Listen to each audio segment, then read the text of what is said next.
Hello and welcome back to Tangents on Cracked Spines with your host, Frankie, with occasional interjections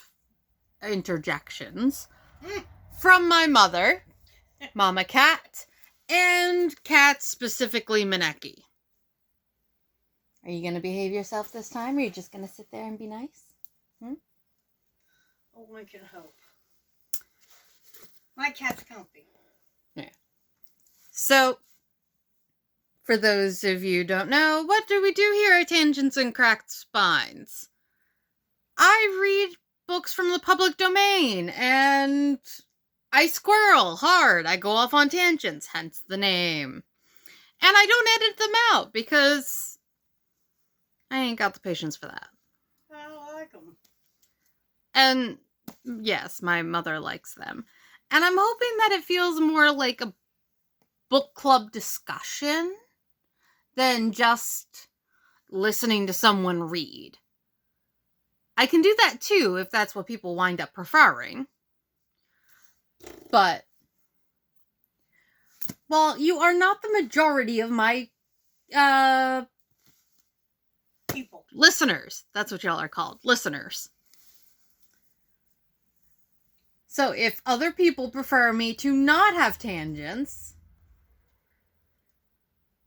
we'll just be cracked spines. Which makes sense. I also have arthritis. But, anyways. Also, disclaimer. Just because a book is in the public domain does not mean that it is not violent and have otherwise disturbing material. In fact, it's probably more so and significantly less politically correct. So, listener discretion is advised, especially if you are under the age of 13. Because while I have read all of these things once upon a time ago, I don't remember where certain things take place. I'm cold reading them for you, which is why I do stumble. And,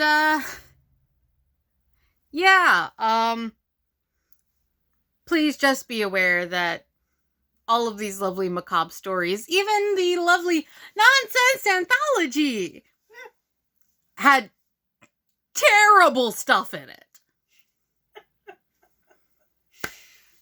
So, be aware before going forward. Also, if you are brand new to this and my craziness, go back 9 episodes and you'll be able to start this particular book with us from the beginning. Unless you want to just jump right on into the middle of Dracula, because that's what we're reading, is Dracula. Also, for those of you on YouTube, I am sorry that I am in cruddy gear, but I got my job. I'm working again, and it is kicking my behind. Who knew that standing for 8 hours would hurt my knees so much? I did, because I had another job that was standing for the majority of my shift. Not moving. Moving is fine. Moving doesn't hurt as much as standing. Standing is a killer on the knees. And only part of that is because I'm fat. A bigger part of that is I have a leg length discrepancy, and I really should be wearing my lift again. Where did we leave off? We left off with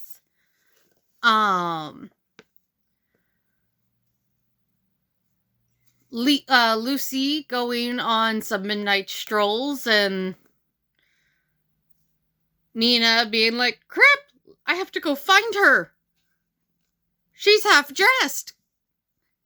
Not like, oh, safety of my friend. Like, what if someone sees her out in her nightdress? Think of the times. I know, but they're on a cliff. I'd be more worried that my friend walks off the cliff. Yeah. She was worried that she would, hurt her feet by walking around barefoot. But also, mostly, what if somebody sees her half undressed? But as my mom said, this does take place in the 1800s.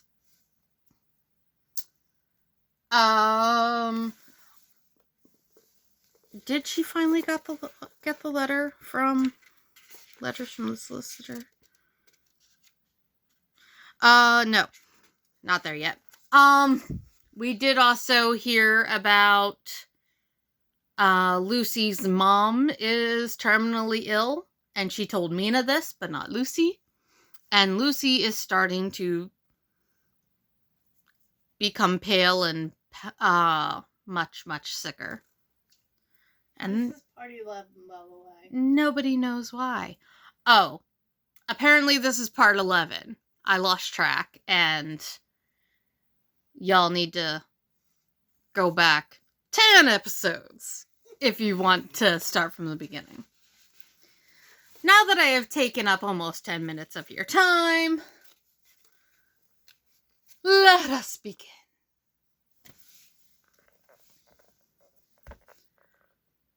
Mina Mary's Journal, 18th of August. I am happy today and writing sitting on the seat in the churchyard. Lucy is ever so much better. Last night she slept well all night and did not disturb me once. The roses seem coming back already to her cheeks, though she is still sadly pale and wan-looking. If she were in any way anemic, I could understand it. Honey, I'm anemic. But she is not. She is in gay spirits and full of life and cheerfulness. All the morbid reticence seems to have passed from her, and she has just reminded me, as if I needed any reminding, of that night, and that it was here on this very seat I found her asleep. As she told me, she tapped playfully with the heel of her boot on the stone slab and said, "My poor little feet didn't make much noise then.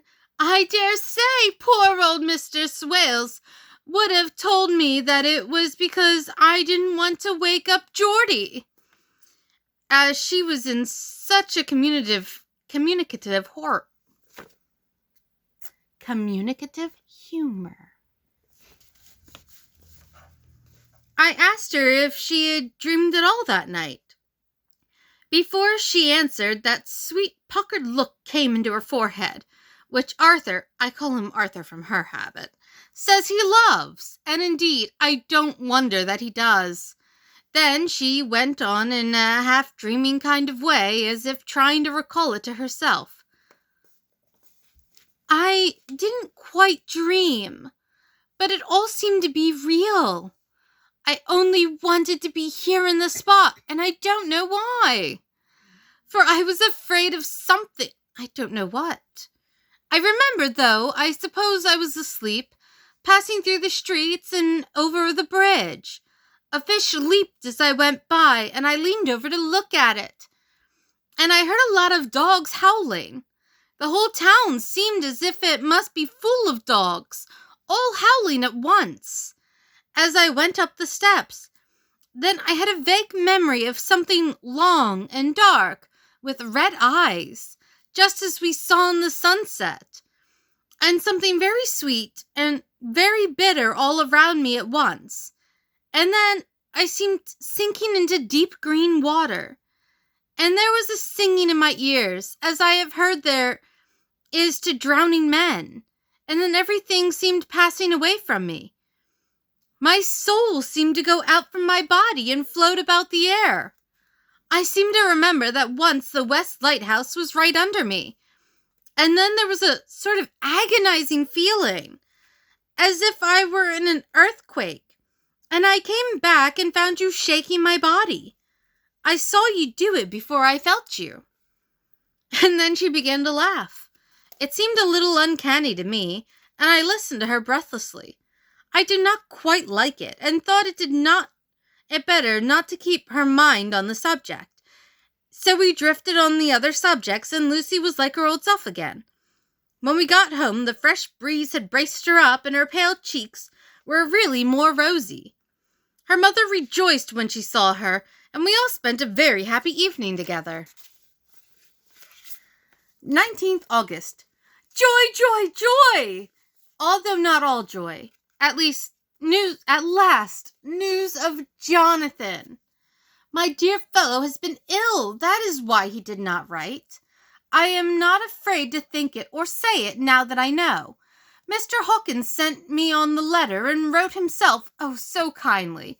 I am to leave in the morning and go over to Jonathan and to help him to nurse him if necessary and to bring him home. Mr. Hawkins says it would not be a bad thing if we were to be married out there. I have cried over the good sister's letter till I can feel it wet against my bosom where it lies. It is of Jonathan, and must be next my heart, for he is in my heart. My journey is all mapped out, and my luggage ready. I am only taking one change of dress. Lucy will bring my trunk to London and keep it till I send for it, for it may be that I must write no more. I must keep it to say to Jonathan, my husband. The letter that he has seen and touched must comfort me till we meet. Letter from Sister Agatha, Hospital of St. Joseph and St. Mary, Budapest, to Miss Wilhelmina Murray.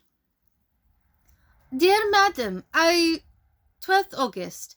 I write by desire of Mr. Jonathan Harker, who is himself not strong enough to write, though progressing well, thanks to God and St. Joseph and St. Mary. He has been under our care for nearly 6 weeks, suffering from a violent brain fever. He wishes me to convey his love, and to say that by this post I write for him to Mr. Peter Hawkins, executor, to say, with his dutiful respects, that he is sorry for his delay, and that all his work is completed. He will require some few weeks' rest in our sanatorium in the hills, but will then return. He wishes me to say that he has not sufficient money with him, and that he would like to pay for his staying here, so that others who need shall not be wanting for help. Believe me, yours with sympathy and all blessings, Sister Agatha. P.S. My patient being asleep, I open this to let you know something more. He has told me all about you, and that you are shortly to be his wife. All blessings to you both. He has had some fearful shock, so says our doctor, and in the delirium his ravings have been dreadful, of wolves and poison and blood, of ghosts and demons, and I fear to say of what. Be careful with him always, that there may be nothing to excite him of this kind for a long time to come. Oops. The traces of such an illness as his do not lightly die away. We should have written long ago, but we knew nothing of his friends, and there was on him nothing of that anyone could understand. He came in the train from Klausenberg, and the guard was told by the station master there that he rushed into the station shouting for a ticket for home. Seeing from his violent demeanor that he was English,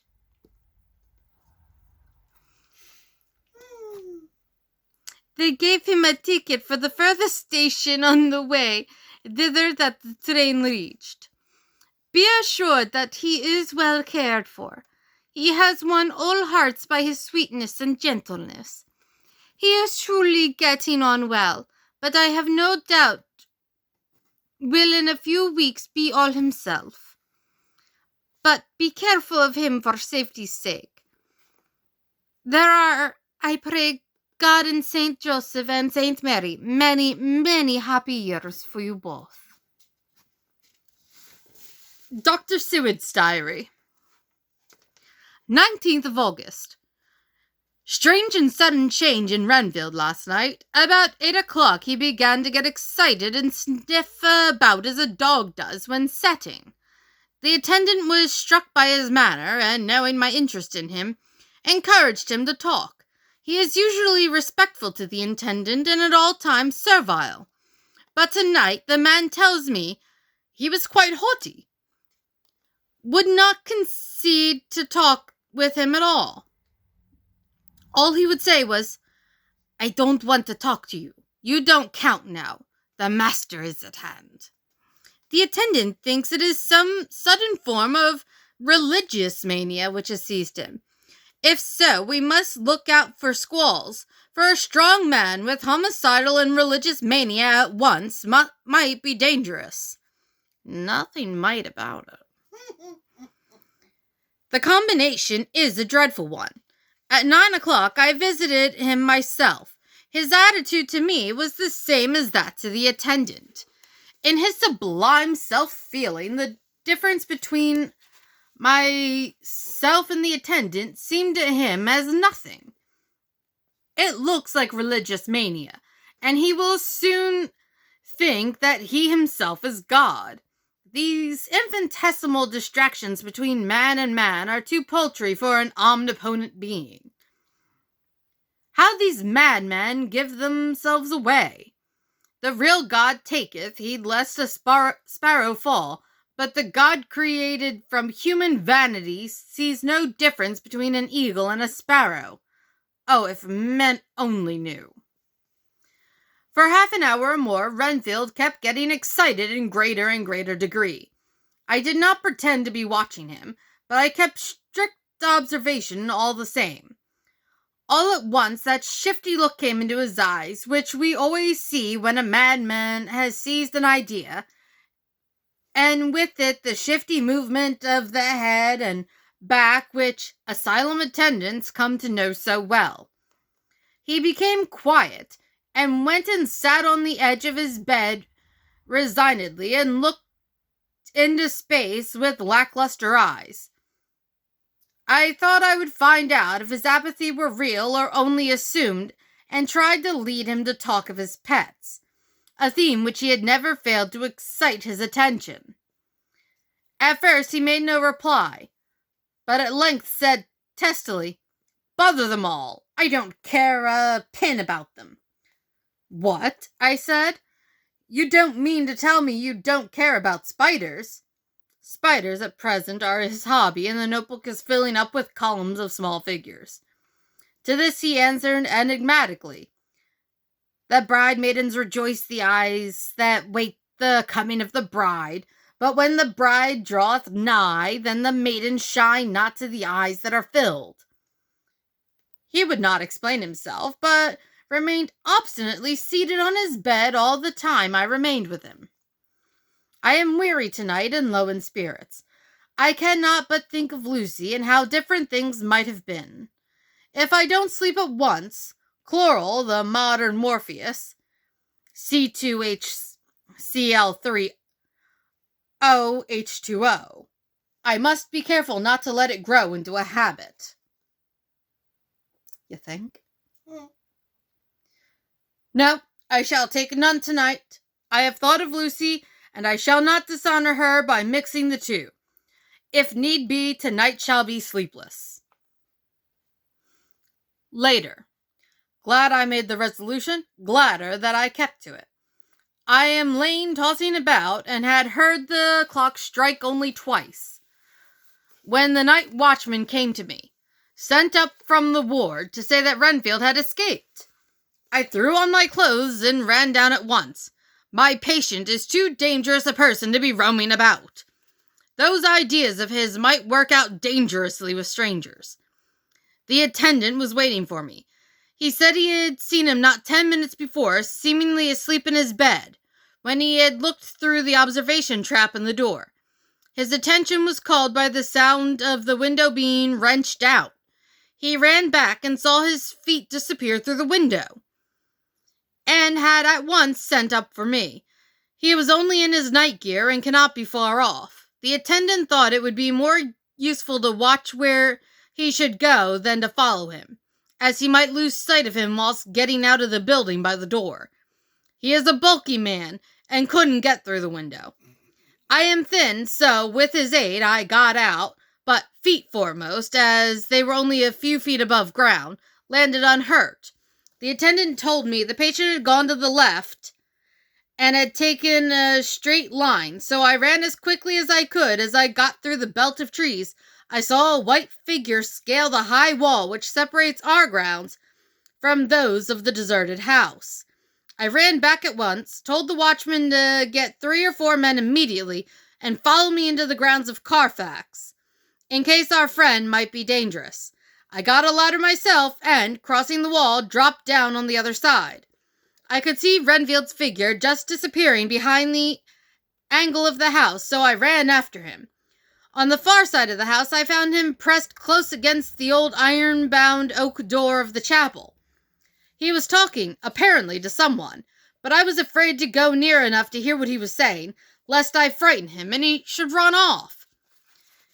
Chasing an errant swarm of bees is nothing to following a naked lunatic when the fit of escaping is upon him. I didn't think about the fact that they were bare. Well, he said night clothes. I thought he had a nightshirt on, not naked. Yeah! Night clothes. We thought, the universal night shirt, not birthday suit.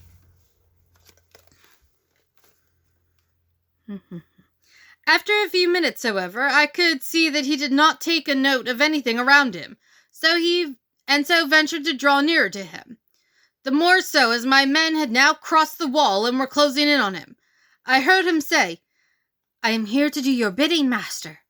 I am your slave, and you will reward me, for I shall be faithful. I have worshipped you long and afar off.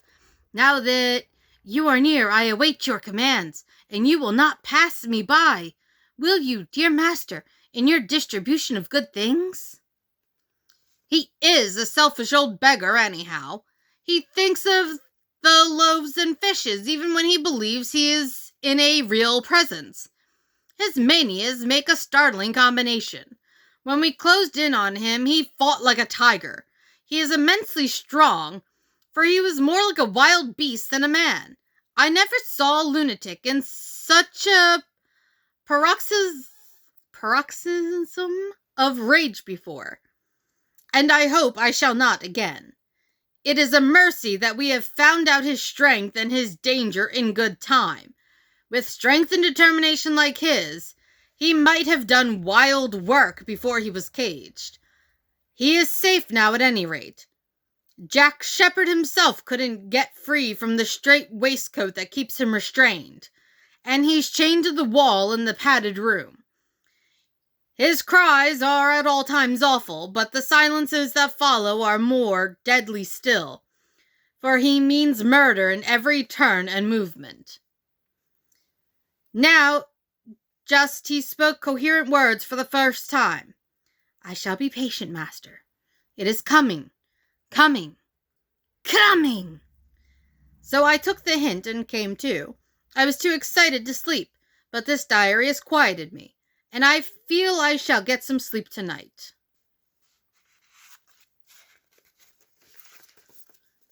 Chapter 9!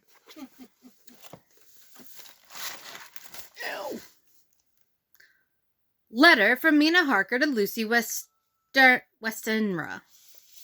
Budapest, 24th of August. My dearest Lucy, I know you will be anxious to hear all that has happened since we parted at the railway station at Whitby. Well, my dear, I got to Hull all right and caught the boat to Hamburg. Hamburg? And then the train on there. I feel that I can hardly recall anything of the journey, except that I knew I was coming to Jonathan, and that, as I should have to do some nursing, I had better get all the sleep I could. I found my dear one, so thin and pale and weak-looking. All the resolution has gone out of his dear eyes, and the quiet dignity which I told you was in his face has vanished. He is only a wreck of himself, and he does not remember anything that has happened to him for a long time past. At least, he wants me to believe so, and I shall never ask. He has had some terrible shock, and I fear it might tax his poor brain if he were to try to recall it. Sister Agatha, who is a good creature and a born nurse, tells me that he raved of dreadful things whilst he was off his head. I wanted her to tell me what they were, but she would only cross herself and say she would never tell, that the ravings of the sick were the secrets of God, and that if a nurse, through her vocation, should hear them, she should respect her trust. She is a sweet, good soul, and the next day, when she saw I was troubled, she opened up the subject again. And after saying that she could never mention what my poor dear Jonathan raved about, added, I can tell you this much, my dear, that it was not about anything which he has done wrong himself, and you, as his wife-to-be, have no cause to be concerned. He has not forgotten you or what he owes to you. His fear was of great and terrible things, which no mortal can treat of. I do believe the dear soul thought I might be jealous lest my poor dear should have fallen in love with any other girl.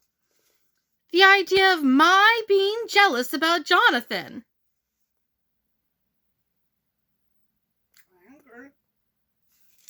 That seems to think you... I'm going to go ahead and say that you say that because you trust him wholeheartedly, and not that you think he is unwooable, or that people don't want to woo him.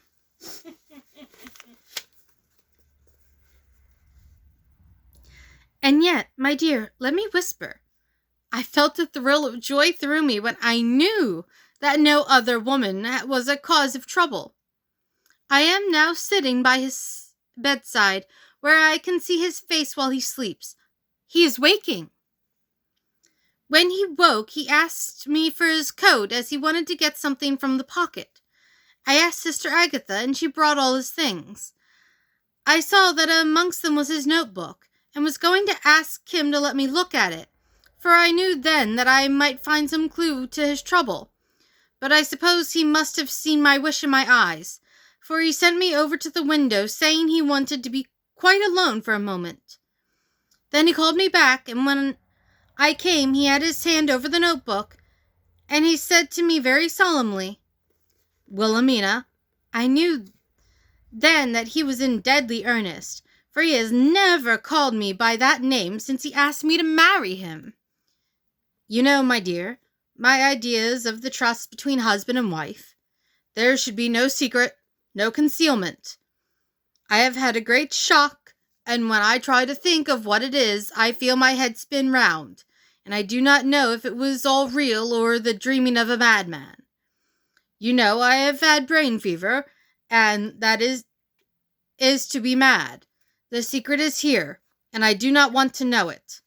I want to take up my life here with our marriage. For, my dear, we had decided to be married as soon as the formalities are complete. Are you willing, Wilhelmina, to share my ignorance? Here is the book. Take it and keep it. Read it if you will, but never let me know. Unless, indeed, some solemn duty should come upon me to go back to the bitter hours, asleep or awake, sane or mad, recorded here. He fell back exhausted, and I put the book under his pillow and kissed him. I had asked Sister Agatha to beg the superior to let our wedding be this afternoon, and am waiting her reply. She has come and told me that the chaplain of the English Mission Church has been sent for. We are to be married in an hour, or as soon as Jonathan awakes. Lucy, the time has come and gone. I feel very solemn, but very, very happy. Jonathan woke a little after the hour, and all was ready, and he sat up in bed, propped up with pillows. He answered his "I will" firmly and strongly. I could hardly speak. My heart was so full that even those words seemed to choke me. My dear, the sisters were so kind. Please, God, I shall never, never forget them, nor the grave and sweet responsibilities I have taken upon me. I must tell you of my wedding present. When the chaplain and the sisters had left me alone with my husband, Lucy, it is the first time I have written the words, my husband. Left me alone with my husband. I took the book from under his pillow and wrapped it up in white paper and tied it with a little bit of pale blue ribbon which was round my neck and sealed it over the knot with sealing wax. And for my seal I used my wedding ring. Then I kissed it and showed it to my husband and told him that I would keep it so, and then it would be an outward and visible sign for us all our lives that we trusted each other. Hi, Manaki. She's not mewing, but she is being very demanding for scritches. Tell her if she wants some that bed, she can come to me, or I'll come Then he get took her. a step. What was I doing? Sealed it with her whatever. Trusted each other. That I would never open it unless it were for his own dear sake or for the sake of some stern duty. Then he took my hands in his, and, oh, Lucy, it was the first time he took his wife's hands, and said it was the dearest thing in all the wide world, and that he would go through all the past again to win it if need be. The poor dear meant to have said a part of the past, but he cannot think of time yet, and I shall not wonder if at first he mixes up not only the month, but the year. Well, my dear, what can I say? I could only tell him that I was the happiest woman in the wide world, and that I had nothing to give him except myself, my life, and my trust, and that with these went my love and duty for all the days of my life. And my dear, when he kissed me and drew me to him with his poor weak hands, it was like a very solemn pledge between us. Lucy, dear, do you know why I tell you all this? It is not only because it is all very sweet to me, but because you have been and are very dear to me. It was my privilege to be your friend and guide when you came from the schoolroom to prepare for the world of life. I want you to see now with the eyes of a very happy wife whither duty has led me, so that you, in your own married life, you too may be all happy as I am. My dear, please, Almighty God, your life may be all it promises. A long day of sunshine with no harsh wind, no forgetting duty, no distrust. I must not wish you no pain, for that can never be. But I do hope you will be always as happy as I am now. Goodbye, my dear. I shall post this at once, and perhaps write you very soon again. I must stop, for Jonathan is waking. I must attend to my husband. Your ever-loving Mina Harker. Yeah, we've got time for a little longer. Hope she remembers all that she's just said when things Yeah, hit the well. fan. Letter from Lucy Westenra. I will get her name right one of these days. To Mina Harker. Whitby, 30th August. My dearest Mina! Oceans of love and millions of kisses, and may you soon be in your own home with your husband. I wish you could be coming home soon enough to stay with us here. The strong air would soon restore Jonathan. It has quite restored me. I have an appetite like a cormorant, am full of life and sleep well. You will be glad to know that I have quite given up walking in my sleep. I think I have not stirred out of my bed for a week. That is when I once got into it at night. Arthur says I'm getting fat. By the way, I forgot to tell you that Arthur is here. We have such walks and drives and rides and rowing and tennis and fishing together, and I love him more than ever. He tells me that he loves me more, but I doubt that, for at first he told me he couldn't love me more than he did then. But this is nonsense. There he is calling to me, so no more just at present from your loving Lucy. P.S. Mother sends her love. She seems better, poor dear. Oh, if only you knew. P.P.S. We are to be married on 28th September. Ah, darn it, I almost got this on the right day. My voice is starting to go. I have also read the bonus episode for this week because 'tis spooky season and I am doing 2 episodes a week. One of which is the continuation of Dracula, because if I pause that, it will never finish. The second is of various poems and short stories that encapsulate Halloween, or at least are ones that I have chosen for this year. Anyways, thank you very much for listening to me and my rambles. I'm sorry it was a short episode with more rambling than reading. Please like, subscribe, share, review, all that jazz, so that other people can stumble upon my insanity. I appreciate it. If you want to support, all of the links are down below for the social medias and my Square page and all that.